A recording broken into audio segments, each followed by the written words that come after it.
Class में आपकी science की टीचर। आज आप लोगों की डेट है ट्यूसडे 2 जून 2020। होमवर्क है आप लोगों का लर्न द क्लास वर्क, यानी कि जो अभी मैं आपको करवाऊंगी वो आप लोगों ने करना है याद। क्लास वर्क नंबर है आपका 2, क्लास है आपकी 3, सब्जेक्ट है science, lesson number 10, page number reading है इसकी 56, 57, 58 की। आज मैं आप लोगों को क्या करवाने लगी हूँ, रीडिंग। ठीक है, अब देखें इसकी रीडिंग आप लोग। फ़र्स्ट ऑफ़ ऑल आप लोग यहाँ पर भी डेट पुट करेंगे इस जगह पर और बताएंगे कि कौन सा डे है जिस तरह से क्लास वर्क में आप लोग काम करते थे। आज क्या है, ट्यूसडे पर टिक करेंगे, सनी, क्लाउडी या रेनी, सनी पर टिक करेंगे। वेदर, मौसम। डेली और weekly changes in the condition of a particular area. अब इसके साथ साथ आप देखें मीनिंग भी लिखेंगे, हाईलाइट भी करते जाएंगे। रोज़ाना और हफ्तावार तब्दीलियाँ मखसूस इलाके में वैद मौसम कहलाती हैं। चेंजेस तब्दीलियाँ डेली, रोज़ाना, कंडीशन हालत। पार्टिकुलर एरिया का मीनिंग आएगा मखसूस इलाका। पार्टिकुलर एरिया मखसूस इलाका क्या कहलाती हैं। डेली और हफ्तावार मौसमों की तब्दीलियाँ क्या कहलाती हैं, डेली और हफ्तावार मखसूस इलाके में तब्दीलियाँ जो हैं वो क्या कहलाती हैं, मौसम कहलाती हैं। Weather is all around us every time. मौसम हमारे इर्द गिर्द हर वक्त होता है। We notice it as a rainy. कभी ये हम देखते हैं कि कभी ये बारिश वाला, क्लाउडी बादल वाला, विंडी स्नोवी बर्फ़ या हवा वाला होता है, एंड मैनी मोर और इसी तरह से बहुत हवा। Water and the sun cause the weather. Sun cause the weather. इसी तरह से सूरज इसकी सबकी मौसम की वजूहात हैं जो मैंने अभी आपको नेम बताए। इन वेरी कोल्ड रीजन, यानी कि कोल्ड रीजन का मतलब है ठंडे इलाके। कोल्ड रीजन ठंडे इलाके। Ice and snow cover the land from the most of the year. Most of the year सारा साल। लैंड का मतलब आएगा ज़मीन। हाईलाइट करते जाएं, ये मीनिंग लाजमी लिखने हैं आपने। स्नो कवर ढकी हुई। अब यहाँ पर आएगा कि ठंडे इलाके की ज़मीन ज़्यादातर बर्फ़ से ढकी रहती है या सारा साल ढकी रहती है। फोग का मतलब क्या है, धुंध। धुंध। फोग यानी मिस्ट का मतलब है कोहर। कोहर। अब ये साइड का मीनिंग भी है। मिस्ट का मतलब क्या है, कोहर। मिस्ट कोहर। Are clouds floating near the earth in surface. अब धुंध वाले इलाकों में बादल जो हैं वो तैरते हैं, ज़मीन की सतह पर बादल तैरते हैं। It is very difficult to see things clearly. अब ये बहुत मुश्किल से ये सब दिखाई देता है। व्हेन इट इज़ फॉग, बहुत मुश्किल से सब दिखाई देता है जब धुंध होती है। Water cycle help us to use the water over and over again. अब पानी का भी चक्कर जो है वो पानी को दोबारा इस्तेमाल करने में मदद करता है। दिस इज़, अगेन का मतलब है दोबारा, वाटर साइकिल, आबी चक्कर। डिफ़िकल्ट का मतलब यहाँ पर आएगा मुश्किल। There is a difference between the weather of a sea and a land. There is, अब इसमें मुख्तलिफ क्या है, बिटवीन इनके दरमियान मुख्तलिफ क्या है, मौसम और ज़मीन। We can easily forecast. Easily का मतलब है आसानी से, फोरकेस्ट का मतलब है पेश गोई करना। फोरकेस्ट पेश गोई करना, मौसम की पेश गोई कर आसानी से हम लोग कर सकते हैं। हम लोग नहीं, जो महकमा मौसमियात होते हैं वो कर सकते हैं।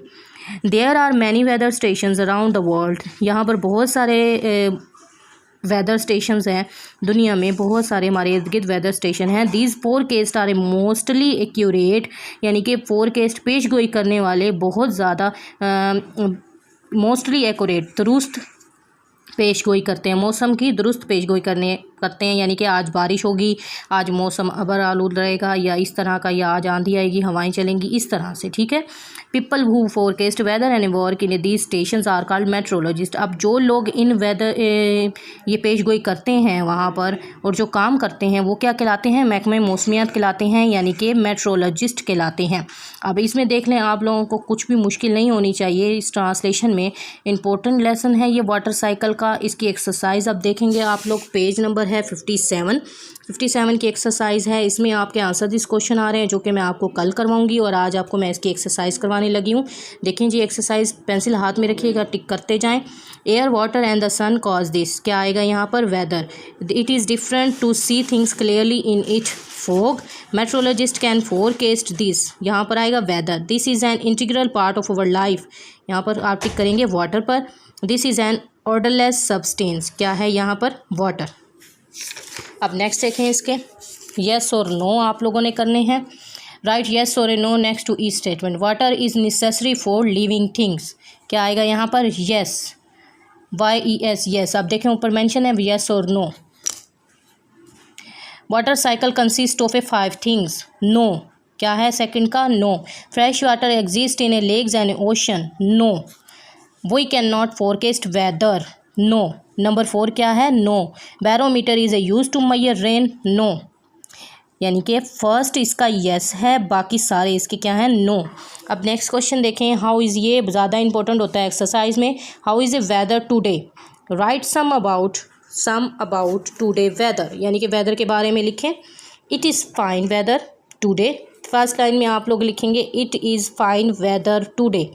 गैप के साथ 2 फिंगर गैप देंगे आपने, हर वर्ड के साथ 2 फिंगर गैप या 1 फिंगर गैप लाजमी रखना है। रखते हुए ये एक्सरसाइज करनी है आपने। It is fine weather today, TODAY, today इकट्ठा आएगा। नंबर 2 पॉइंट है इसका, cool breeze is blowing. Cool breeze यानी कि ठंडी हवाएं, cool COOL, cool breeze BREEZE, breeze, cool breeze is blowing. Blowing यानी कि ठंडी हवाएं चलती हैं, BLOWING, blowing. Full stop, line ख़त्म। Number 3 line, it is cloudy today. It is cloudy, CLOUDY, cloudy, TODAY, day, today.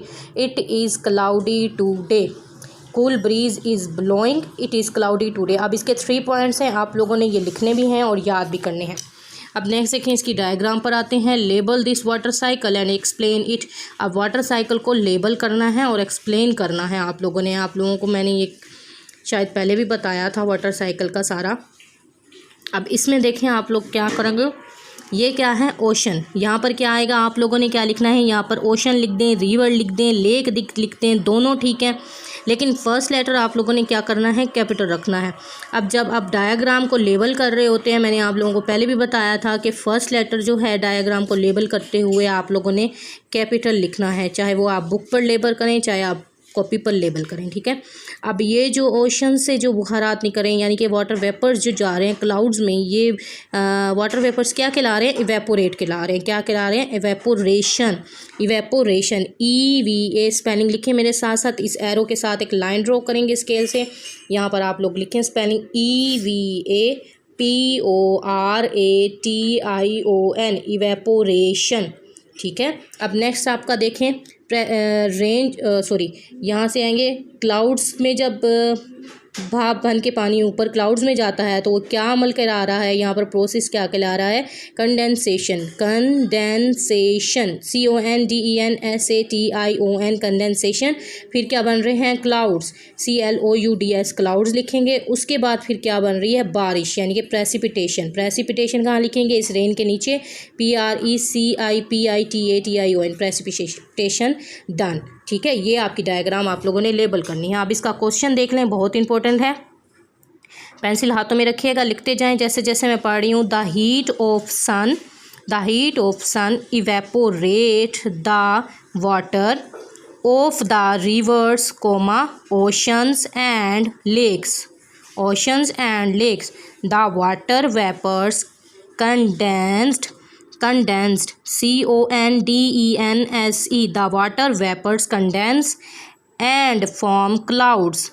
From these clouds water falls in the form of rain.